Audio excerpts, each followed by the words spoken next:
अमरावतीतील दसरा मैदान विद्युत वितरण उपकेंद्राच्या अखत्रीत येणाऱ्या परिसरात गेल्या अनेक दिवसांपासून रात्रीच्या वेळी वारंवार वीज खंडित होत असल्याची समस्या गंभीर बनली आहे।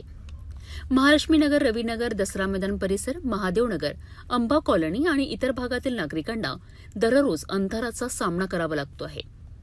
वीज गेल्यानंतर नागरिक जेव्हा तक्रार करतात तेव्हा फेस उडाला आहे, काम सुरू आहे, सबस्टेशन डाऊन आहे किंवा लोड जास्त झाल्याने ट्रिप झाली आहे अशी ठरलेली उत्तरे दिली जात असल्याचा आरोप नागरिकांनी केला आहे।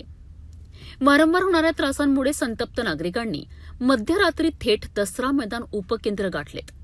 मात्र कार्यालयात पोहोचल्यानंतर त्यांना एकही जबाबदार कर्मचारी किंवा अधिकारी उपस्थित आढळला नाही।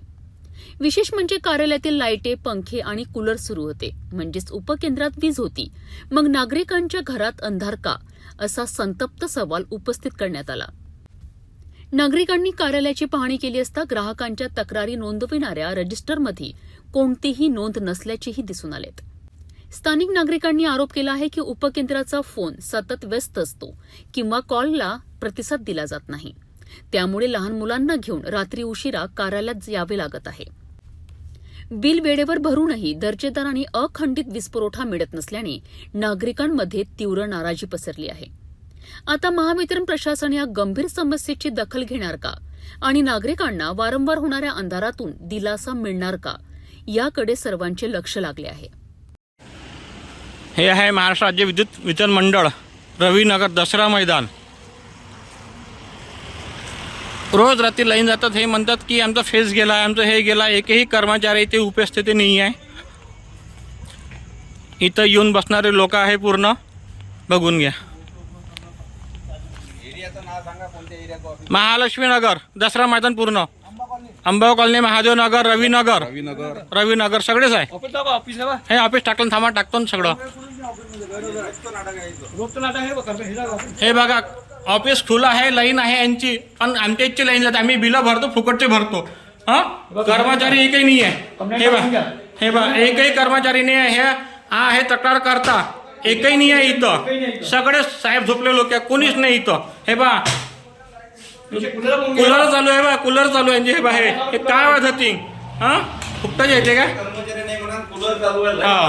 हे बा लाईट चालू, संडासच्या लाईट चालू आहे। हे बा काय गरज संडासच्या लाईट चालू असायला, सगळे चालू आहे। हे बा ह्या रूमचं काम नसून लाईट चालू आहे, इथचे शेगडी चालू आहे, इलेक्ट्रिक शेगडी आहे। हे बा इथं एकही कर्मचारी नाही आहे, पंखा चालू आहे। वा एक सुद्धा कर्मचारी नाही आहे, एकही कर्मचारी दाखवा। खुर्चीवर बघा कोणीच नाही आहे, रजिस्टर तसंच पॅक आहे, कोणीच नाही इथं। हे बा सगळं चालू आहे। आणि आता हे आहे सगळे ज्यांच्या गडली लाईन गेलेली आहे ते सगळे बा लहान पोरं सुद्धा आहे इथं येऊन बसलेले।